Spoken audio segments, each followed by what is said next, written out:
Yongki, semangat pagi, salam penuaian, salam terobosan. Selamat pagi buat saudara yang ada di Amerika, selamat sore buat yang ada di Indonesia. Berterima kasih, bersyukur kepada Tuhan. Satu hari masih dikasih kesempatan lagi, berarti masih ada tujuan Tuhan yang mau digenapi dalam kehidupan kita masing-masing. Amin. Saudara, renungan pada pagi hari ini, saya mau beri judul Taklukkan Keraguanmu.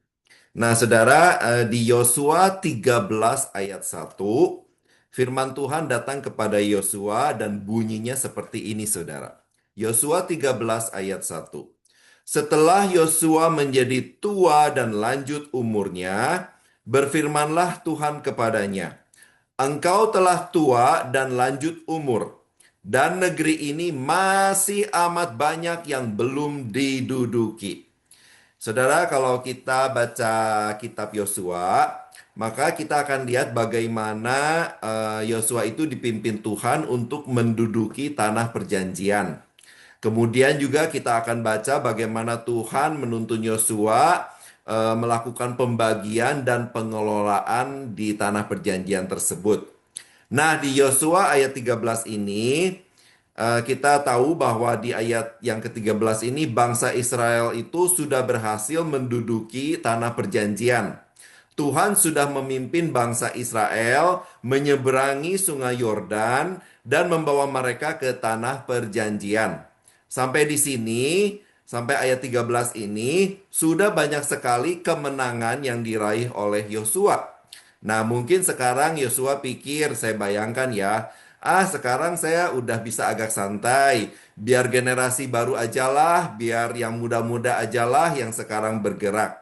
Tapi firman Tuhan tiba-tiba datang kepada Yosua, mengingatkan Yosua, walaupun Yosua sudah tua dan sudah lanjut umur, Tuhan berkata, masih banyak tanah yang atau bagian negeri yang belum diduduki, saudara. Firman Tuhan datang pada Yosua. Tuhan nggak memungkiri, Tuhan nggak menyangkal bahwa kenyataannya Yosua udah tua dan lanjut umur.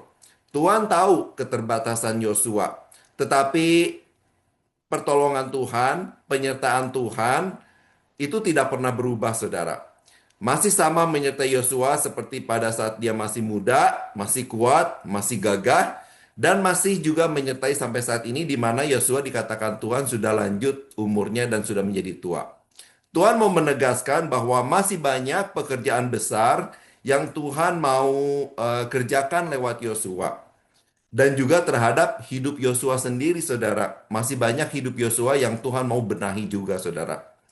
Dan perkara besar itu apa, saudara? Perkara besar itu adalah kemenangan-kemenangan lainnya yang belum dikongkir, yang belum ditaklukkan, yang akan Tuhan berikan kepada Yosua, dan masih banyak bagian tanah-tanah yang akan diberikan kepada Yosua dengan kemenangan yang gilang gemilang. Saudara, demikian juga dengan kita, saudara.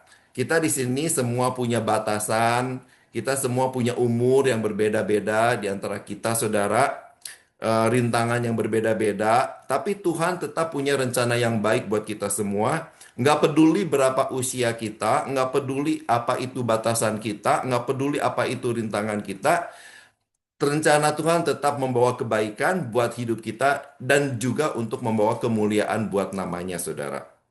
Saudara tahu bahwa Tuhan itu mau membawa kita masing-masing ke tanah perjanjian kita masing-masing. Amin. Nah, perlu kita ketahui bahwa di dalam perjanjian lama itu adalah simbol, saudara, yang mewakilkan untuk keadaan kita hari ini. Seperti misalnya kalau bicara Mesir di dalam perjanjian lama, maka Mesir itu adalah simbol atau lambang dari hidup yang diperbudak oleh dosa atau oleh kebiasaan lama yang tidak baik atau diperbudak oleh keadaan yang tidak baik. Dan Tuhan mau membawa kita, menuntun kita ke tanah perjanjian, tanah yang berlimpah, yang baik, dan artinya kita dibebaskan, dimerdekakan dari semua perbudakan yang membelenggu kita, dibebaskan dari semua hal-hal yang membuat kita merintangi kita untuk maju bersama, lebih lagi bersama dengan Tuhan. Mungkin saudara di masa yang lalu kita sudah ada yang bisa menaklukkan dosa tertentu, kebiasaan buruk tertentu, tapi masih ada juga mungkin yang bergumul dalam menaklukkan dosa atau kebiasaan lainnya, saudara, sampai hari ini. Nah inilah, masih ada tanah yang harus kita menangkan dan duduki bersama dengan Tuhan. Kita mungkin udah berhasil mengalahkan di masa yang lalu pergumulan kita atau masalah kita dan kita mengalami kemenangan.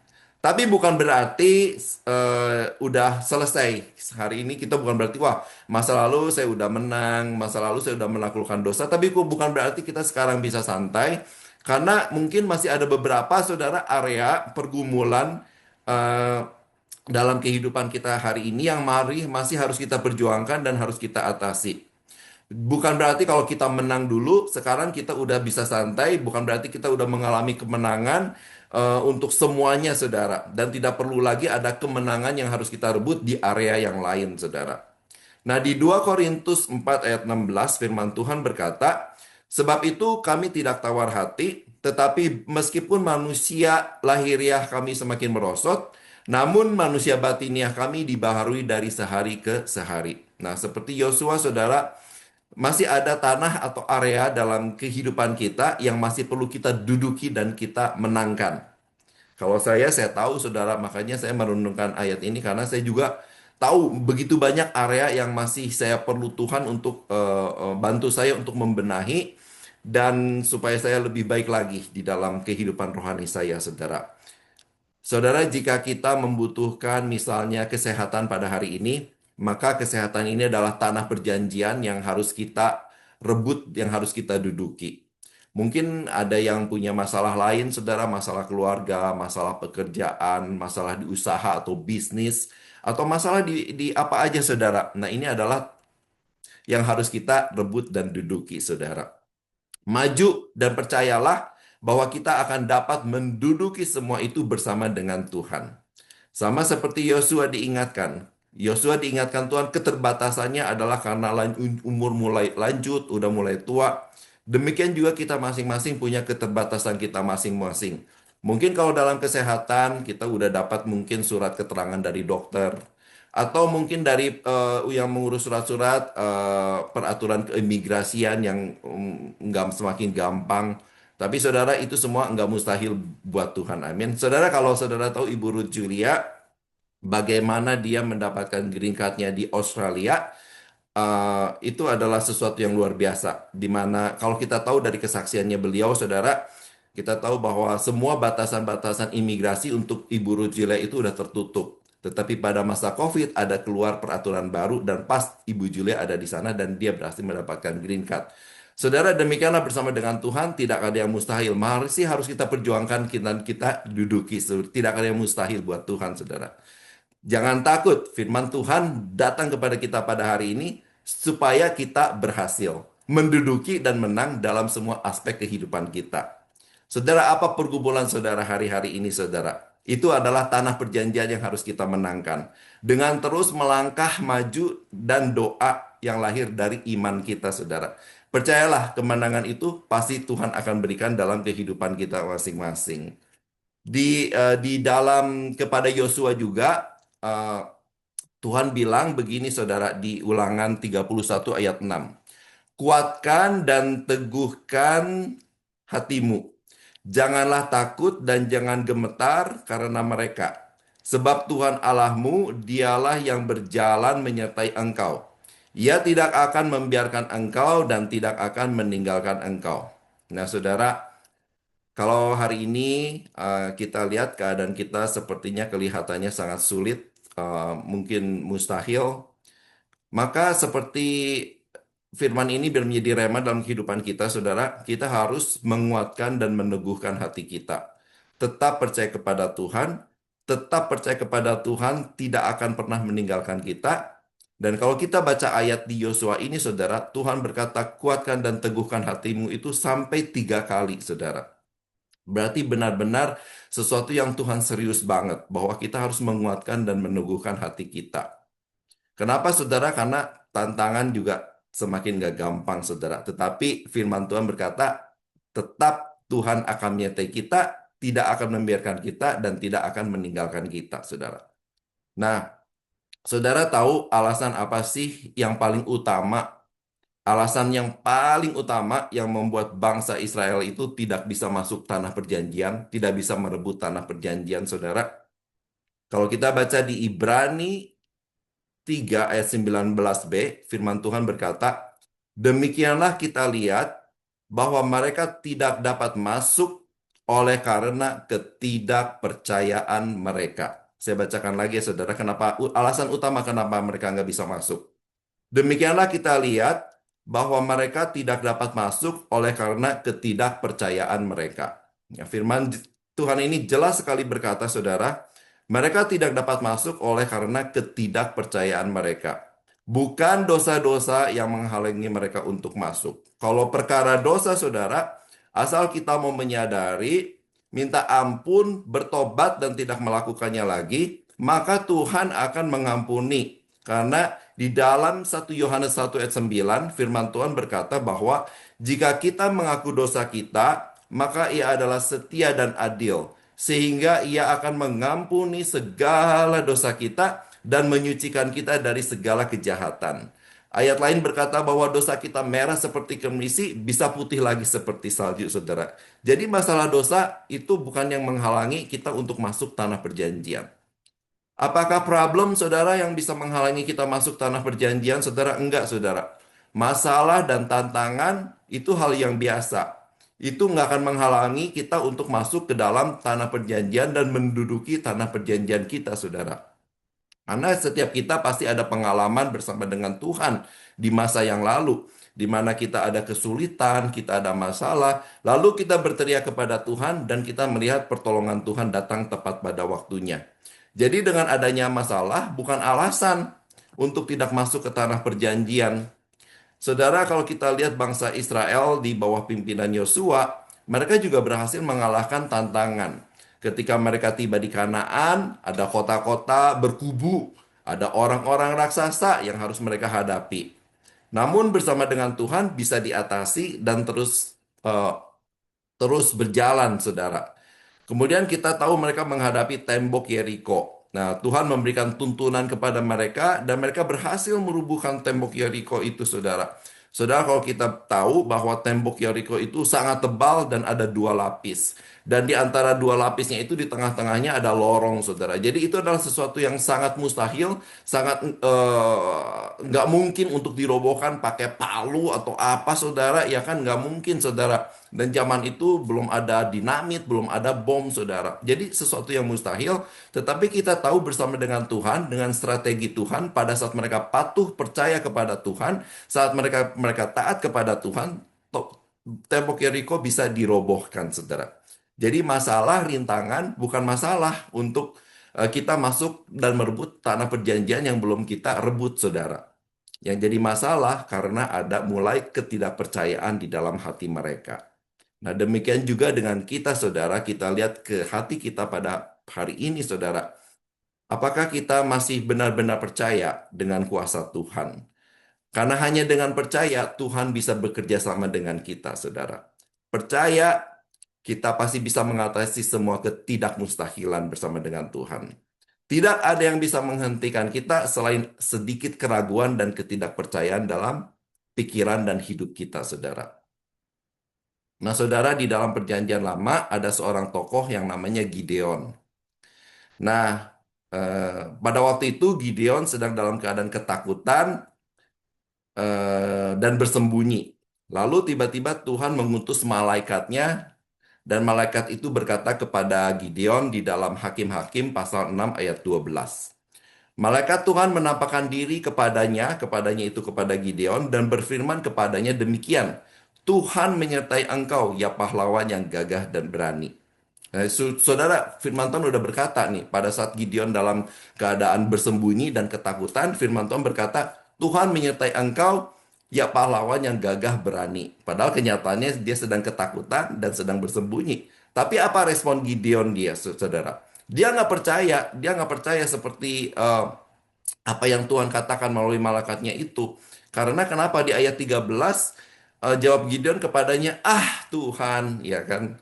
Ah Tuanku, jika Tuhan menyertai kami, Mengapa semuanya ini menimpa kami?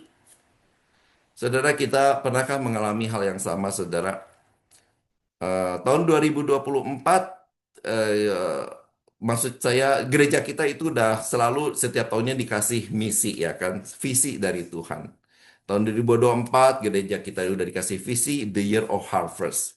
Tiap bulan juga ada temanya. Kita tahun lalu 2024 bicara tentang benih, tentang hidup sehat, tentang perbesar kapasitas, tentang kerja keras, tentang level up, tentang tumbuh dewasa, tentang bagaimana kita harus menjaga hidup kita, kemudian kita bersyukur atas segala proses dan akhirnya kita merayakan panennya kita itu tahun lalu, saudara. Nah, tahun ini, saudara, future foresight. Dan kita udah sudah ada di bulan yang ke-12, ya kan, udah di penghujung tahun 2025, saudara. Nah, di dalam perjalanan kita selama ini, saudara, udah demikian banyak firman Tuhan yang disampaikan oleh hamba-hamba Tuhan, pastor-pastor Tuhan yang diundang oleh gereja, yang diurapi, yang luar biasa. Kita mendengar banyak sekali firman Tuhan, janji firman Tuhan, dan pasti ada yang menjadi rema dalam kehidupan kita. Misalnya Tuhan bilang kamu akan mengalami terobosan. Ya kan kita udah sering dengar, wah ini pasti salam terobosan, salam penuaian, terobosan penuaian. Tapi respon kita misalnya hari ini adalah, aduh, udah sering saya dengar. Tapi kok nggak ada apa-apa ya? Tapi kok belum belum terjadi apa-apa ya? Aduh, mana? Kok jalannya kok kayaknya semakin susah ya gitu. Atau bahkan kok keadaan saya kok tambah sulit. Kok saya nggak ada perubahan apa-apa, saudara? Katanya janjinya bakal bakal dipulihkan. Mana? Mana? Kapan? Kapan? Saudara pernah nggak pikiran seperti ini masuk? Dulu kita on fire, wah, tapi lama-lama seperti tawar hati, saudara. Saudara percaya bahwa janji firman itu tetap ya dan amin? Nggak ada yang salah dengan semua janji firman Tuhan. Yang jadi masalah adalah kitanya, saudara. Kita mungkin nggak mengumbar pikiran kita, ketidakpercayaan kita, ataupun sedikit keraguan kita yang bertanya kapan, kapan, kok saya nggak mengalami apa-apa. Kita nggak mungkin mengumbar karena mungkin kita malu, kita gengsi. Tetapi itu mungkin ada di dalam hati kita dan Tuhan tahu. Tuhan itu tahu hati kita dan kita tahu hati kita, saudara. Tapi pada saat kita mendengar firman Tuhan, kita mungkin terlintas dalam pikiran kita, aduh ya, itu dulu udah saya dengar, dulu saya semangat, tapi sekarang ya nggak ada yang terjadi, jadinya kayaknya hambar, jadi tawar, jadi firman Tuhan itu nggak menggetarkan lagi, nggak menggairahkan lagi, saudara. Nubuatan Tuhan juga mungkin udah disampaikan dan mungkin itu kita yang kebagian nubuatan itu, saudara. Kita aminkan. Tapi satu hari berlalu, satu minggu berlalu, satu bulan, 2 bulan, 1 tahun. Kita melihat belum digenapi, saudara. Mana kesembuhan yang dijanjikan? Mana terobosan yang dijanjikan? Mana kapan? Mana kapan? Makin sering pikiran itu ada dalam pikiran kita, dalam hati kita, itu adalah bentuk ketidakpercayaan kita pada janji Tuhan, saudara. Dulu semangat, sekarang mulai tawar hati. Itulah yang menjadi penghalang kita untuk mengalami breakthrough atau terobosan. Mana Tuhan? Kapan Tuhan? Semua masih sama, nggak ada perubahan yang luar biasa. Mana terobosannya? Tapi pada pagi hari ini Tuhan baik, waktu saya renungkan, firman Tuhan mengingatkan kita, buang semua pikiran seperti itu. Walau kita dulu udah dengar janji terobosan sampai detik ini belum mengalaminya, tapi kuatkan dan teguhkan hati kita. Amin. Jangan sampai ada pikiran yang membatasi kuasa Tuhan bekerja karena ada sedikit keraguan dalam kehidupan kita. Terus pelihara iman yang kuat, tetap konsisten dalam mempercayai semua janji Tuhan.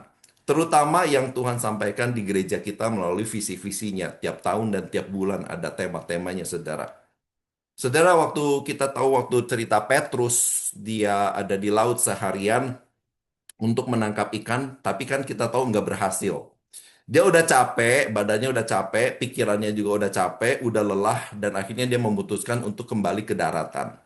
Tapi kemudian pada saat itu Tuhan Yesus berkata, dayunglah perahu ini ke tempat yang lebih dalam, lalu tebarkanlah jala-jalamu di sana untuk menangkap ikan.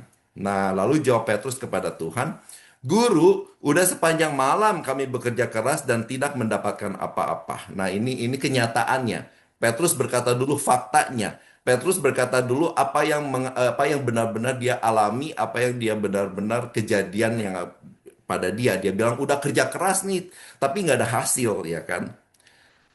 Tapi puji Tuhan, Petrus tetap percaya dan taat kepada Tuhan. Buktinya di kalimat berikutnya dia berkata, tetapi karena engkau yang mengatakannya, baiklah saya dan anak buah saya akan menebar jala-jala kami. Dan kita tahu ceritanya akhirnya banyak sekali ikan yang mereka tangkap sampai jala-jala mereka hampir koyak, saudara, hampir robek. Bayangkan kalau Petrus itu berpikir atau berkata, Guru, saya dan anak buah saya ini adalah nelayan yang udah berpengalaman. Kami ini tuh udah ahlinya loh dalam menangkap ikan. Kami itu udah mencoba, nggak ada. Hari ini tuh nggak ada. Mungkin ikan-ikannya lagi migrasi atau apa, tapi nggak ada gitu kan. Maaf ya guru, sedangkan engkau adalah seorang anak tukang kayu. Engkau itu nggak punya pengalaman di dalam soal nelayan menangkap ikan. Kalau Petrus pakai logikanya, ah ngapain sih percaya sama Tuhan Yesus? Anak tukang kayu kok ngasih saran menjala ikan gitu. Emang Tuhan Yesus ada pengalaman, ya kan? Kita itu udah profesional, kita itu udah pengalamannya udah banyak banget. Bahkan hari ini udah seharian mencoba gigih, tapi nggak ada saran, tapi nggak ada hasil maksud saya. Tapi Petrus memilih untuk percaya di situasi yang sulit dan keadaannya seperti mustahil. Dan pada saat dia percaya, pada saat dia taat, dia mengalami terobosan. Tangkapan ikan mereka terbesar mungkin di dalam sejarah kehidupan nelayan mereka, saudara. Saudara, yuk, pagi hari ini kita kuatkan, teguhkan hati kita, jaga terus iman kita, taklukkan keraguan kita, saudara. Karena masih banyak tanah-tanah perjanjian yang harus kita rebut, saudara, yang kita harus duduki. Yang Tuhan sebetulnya udah sediakan buat kita semua, siap untuk kita masuki dan kita duduki. Kuncinya, buang semua keraguan, saudara, ketidakpercayaan dalam bentuk apapun, saudara. Walaupun situasi tambah sulit, walaupun situasi tambah susah, usia juga mungkin seperti Yosua semakin senja, saudara, ya kan? Tapi jangan ragu akan semua janji Tuhan. Saudara, ayat penutup. Banyak yang mau saya sampaikan, tetapi saya mau tutup dengan ayat ini, saudara. Roma 4 ayat 18. Ini Abraham, saudara. Sebab sekalipun tidak ada dasar untuk berharap, namun Abraham berharap juga dan percaya bahwa ia akan menjadi bapa banyak bangsa menurut yang telah difirmankan, demikianlah banyaknya nanti keturunanmu. Saudara, mungkin kita juga sama seperti Abraham, tidak ada dasar untuk berharap. Nggak ada dasar untuk berharap. Tapi pegang kunci kemenangan seperti yang Abraham lakukan, tetap berharap dan percaya, nggak ada keraguan. Nah, kita juga sama, saudara, tetap percaya dan berharap.